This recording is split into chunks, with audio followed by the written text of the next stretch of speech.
I believe water is a human right. A lot of people don't. Your government doesn't. My government, I'm a Canadian, my government doesn't believe it either. I'm shocked that in the 21st century, our governments are denying the concept, but they don't want to be responsible for it, so they don't want to support this resolution at the United Nations. And the big water corporations don't want it to be a right. They say it's a need that can be delivered by anybody, so they certainly don't want to see it as a right. And the World Bank doesn't see it as a right, and the World Trade Organization doesn't see it as a right. But there's a whole growing movement around the world. We call it the Global Water Justice Movement. These are communities in some of the poorest places on earth, but also here in the United States and places like Stockton, California, where they just took back the water system from a private company, or Atlanta that kicked Suez out, or Michigan, where they're fighting Nestle and the water takings that are taking down for bottled water, that are taking down the water tables. There are water struggles going on around the world and around the United States. And we all know each other. We've kind of connected into this wonderful movement and support each other.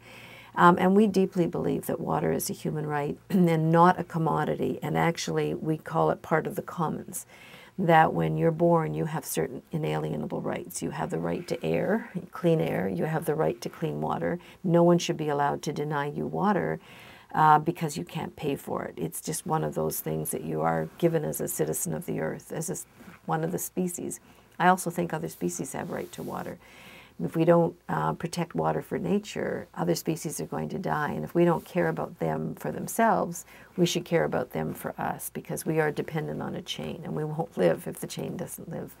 So we need to see water as a right not only for humans, but other species and for the earth itself. And we have to protect watersheds. We have to stop moving water massively from where it's been needed by nature to us. I'll just give you one example. When you take water from an aquifer, or a watershed, or a river, or whatever, and then you send it to a great big megacity, and that megacity is on the ocean, and that megacity, once it uses its water, dumps it into the ocean where it becomes salinated instead of returning it cleaned back into the system, then you're removing massive amounts of water from the watershed. And eventually the watershed dries up, and eventually the watershed turns to desert. And if it turns to desert, it doesn't attract the rain, because you need vegetation for the cycle to work. So it's a vicious cycle that's creating more desert everywhere, while we just continue to abuse water and not understand that we have to maintain the ecosystem health of watersheds.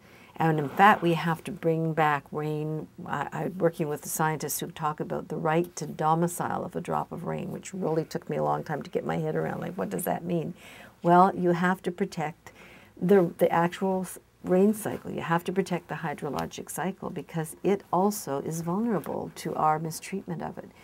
So it's looking at this human crisis and this ecological crisis together, because if you're just saying, well, there's the human rights issue, but it's an issue of poverty, and then over here people are saying it's an environmental issue. No, they come together, and we need to understand, and we are building a movement towards putting these issues together.